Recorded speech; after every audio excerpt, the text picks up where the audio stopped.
శ్రీ మాత్రే నమః. ఎన్ని పూజలు చేసినా ఫలితం ఉండట్లేదని అనుకునే వాళ్ళు, ఒకవేళ ఈ వస్తువులు గాని మీ పూజ మందిరంలో ఉన్నాయేమో చూసుకోండి. మన ఇంట్లో పూజా మందిరం అనేది చాలా ప్రాధాన్యమైంది. అటువంటి పూజా మందిరంలో కొన్ని వస్తువులు పెట్టడం ద్వారా దేవుడి అనుగ్రహం అనేది మనకు కలగకుండా పోతుంది. కొన్నిసార్లు మనం ఎన్ని పూజలు చేసినా, ఎన్ని వ్రతాలు, ఉపవాసములు చేసినా, భగవంతుణ్ణి భక్తితో ఆరాధించినా ఆ భగవంతుని అనుగ్రహం అనేది మనకు కలగకుండా పోతుంది. ఎంత దేవుణ్ణి ఆరాధించినా మన కోరికలు అనేవి తీరకుండా పోతూ ఉంటాయి. దానికి కారణం ఏమిటంటే మనం చేసేటటువంటి కొన్ని చిన్న చిన్న తప్పుల ద్వారా ఆ భగవంతుడు మన పూజా మందిరాన్ని విడిచి వెళ్ళిపోతాడు. పూజా మందిరంలో ఆ దేవతా శక్తి అనేది ప్రవేశించకుండా వెళ్ళిపోతుంది.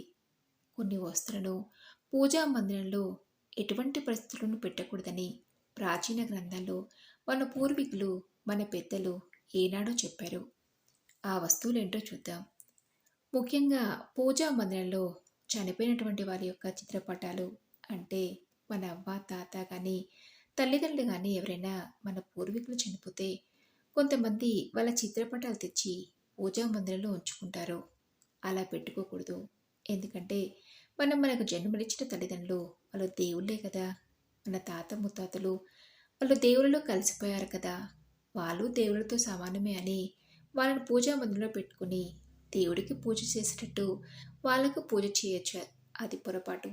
ఎందుకంటే పితృదేవతలు ఉన్నటువంటి చోటికి దేవతలు రారు. దేవతలు ఉన్నటువంటి చోటికి పితృదేవతలు రారు. మనం పితృకార్యాలు చేసేటప్పుడు ఇంటికి తోరం కట్టడం, ఇంటి ముందర ముగ్గు వేయటం చేయం. ఇంట్లో ఎటువంటి పరిస్థితుల్లోనూ దేవతా స్తోత్రాలు చదవము, గంట వాయించము. పితృదేవతల యొక్క చిత్రపటాలంటే మనం చనిపోయినటువంటి వాళ్ళ చిత్రపటాలు పూజా మందిరంలో పెట్టి పూజించడం ద్వారా దేవతలు వెంటనే అక్కడి నుంచి వెళ్ళిపోతారు. కాబట్టి ఆ తర్వాత మనం ఎంత పూజ చేసినా ప్రయోజనం అనేది లేదు. కాబట్టి పితృదేవతల చిత్రపటాలు పూజా మందిరంలో ఉంటే వెంటనే తీసేసి దక్షిణం వైపు గోడకు పెట్టుకోండి. ఇక ఇనుప సామాన్లు అంటే కత్తి, సుత్తి ఇలాంటి వస్తువులు చాలామంది పెట్టుకుంటారు. ఎందుకంటే కొబ్బరికాయ కొట్టుకోవడానికి ఒక సుత్తి కానీ లేదా ఒక చిన్న కత్తి లాంటి వస్తువు, కొబ్బరికాయ మీద పొట్టును తీయడానికి కూడా కొన్ని ఇనుప వస్తువులను, కొన్ని బొమ్మలు కానీ ఏనుగు బొమ్మలు కానీ అటువంటి ఇనుప వస్తువులను పూజా మందిరంలో పెట్టుకోకూడదు. ఇనుము అనేది దరిద్ర దేవతకు ప్రతినిధిగా నిలుస్తుంది. ఎటువంటి పరిస్థితుల్లోనూ పూజా మందిరంలో ఇనుప వస్తువులను మనం ఉంచకూడదు అని పెద్దలు చెప్పారు. కొంతమందికి అనుమానం వస్తుంది, చిత్రపటాలపైన చిన్న చిన్న మేకులు కొట్టి ఉంటాయి కదా, అవి ఇనుముతోనే చేస్తారు, మరి దాన్ని ఏం చేయాలని. దానికి ప్రత్యామ్నాయంగా ఇప్పుడైతే మనకు రాగి మేకులు దొరుకుతున్నాయి. అంటే కాపర్తో చేసినటువంటి మేకులు, ఇత్తడి మేకులు దొరుకుతున్నాయి. వీలుంటే ఆ మేకుల్ని కొట్టుకోండి. చిత్రపటాలపైన ఒకవేళ ఇంత పూర్వమే మేము చిత్రపటాలపైన ఇనుప మేకులు కొట్టేసి ఉన్నాం, దాన్ని తీయడానికి లేదు అంటే ఆ మేకులకు కాస్త పసుపు పూస్తే ఆ దోషం అనేది అక్కడితో పరిహారం అయిపోతుంది. ఎందుకంటే పసుపు అనేది లక్ష్మీదేవికి చాలా ఇష్టమైనటువంటి వస్తువు. ఇక్కడ లక్ష్మీదేవి ఉంటుందో అక్కడ దరిద్ర దేవత ఉండదు. అందుకే పూర్వకాలంలో ఇంటి గడప కూడా పసుపు రాసి బొట్లు పెట్టేవాళ్ళు. సైంటిఫిక్గా చూసుకున్న పసుపు గడపకు రాస్తే ఆ ఇంట్లోకి బ్యాక్టీరియా కానీ క్రిములు కానీ రావు. పసుపుకు బ్యాక్టీరియాని అంతం చేసేటువంటి శక్తి ఉందని ఇప్పుడు సైంటిస్టులు కూడా నిరూపించున్నారు. అదొక కారణమైతే లక్ష్మీదేవి పసుపులో ఎప్పుడు కొలువై ఉంటుంది. అది గడపకు రాసినట్లయితే దరిద్ర దేవత ఇంట్లోకి ప్రవేశించదు. ఇప్పుడు ఈ మేకులను మనం కాస్త పసుపు రాయటం ద్వారా ఆ దోషం అనేది పరిహారం అయిపోతుంది. ఇక మూడో వస్తువు ఏంటంటే పగిలిపోయినటువంటి చిత్రపటాలు.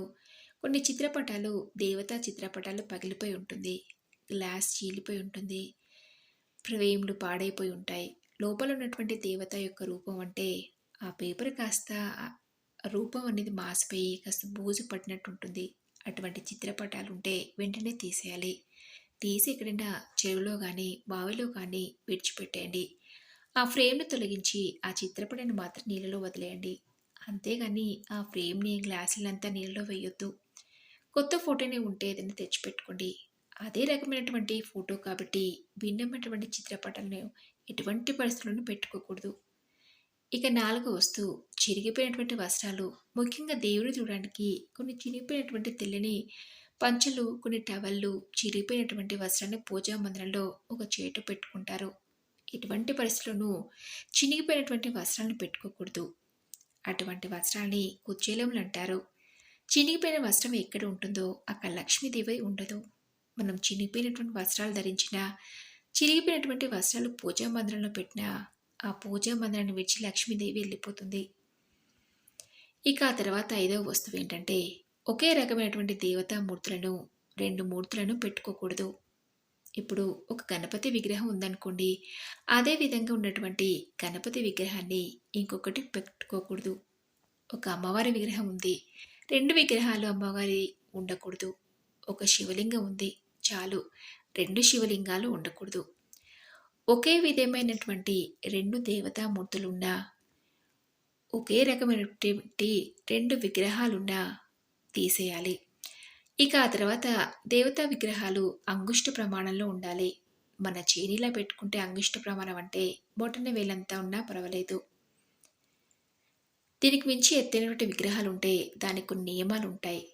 ఆగమ శాస్త్రం ప్రకారం పెద్ద విగ్రహాలుంటే దానికి ప్రతినిత్యం అభిషేకం అనేది చేయాలి, నైవేద్యం పెట్టాలి, ఆరగింపు చేయాలి, స్తోత్ర పారాయణలు చేయాలి. కొన్ని నియమాలు ఎక్కువ ఉంటాయి.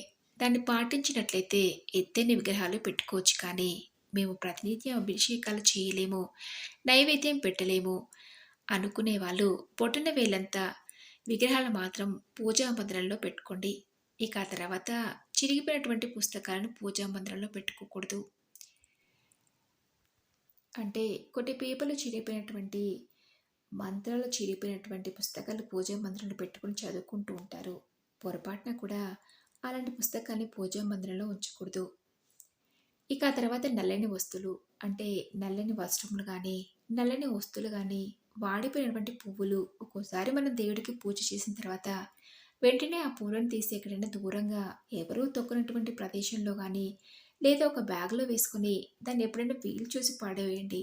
ముఖ్యంగా నల్లని వస్తువులు, వాడిపోయినటువంటి పుష్పాలు, అదేవిధంగా దీపాలను తీసేసినటువంటి వస్తువులు కొంతమంది ఒక డబ్బాలో కానీ కవర్లో కానీ వేసి పూజా మందిరం దేవుడి గదిలో ఒక చోట వాకిలి వెనకాల కానీ పెడతారు. ఎటువంటి పరిస్థితుల నుండి వాడిపోయిన పుష్పాలు, అదేవిధంగా కాలిపోయిన ఒత్తులు, నల్లని వస్త్రాలు పెట్టకూడదు. ఈరోజు మనం పూలతో పూజ చేస్తే వెంటనే మరుసటి రోజు ఉదయం సూర్యోదయం తక్షణమే ఆ పుష్పాలను, ఒత్తులను తీసేయాలి. ఏ పూజా మందిరం అయితే వాడిపోయినటువంటి పుష్పాలు, ఎండిపోయిన వత్తులు వాటితో ఉంటుందో పూజా మందిరంలోకి దేవతలు ప్రవేశించరు.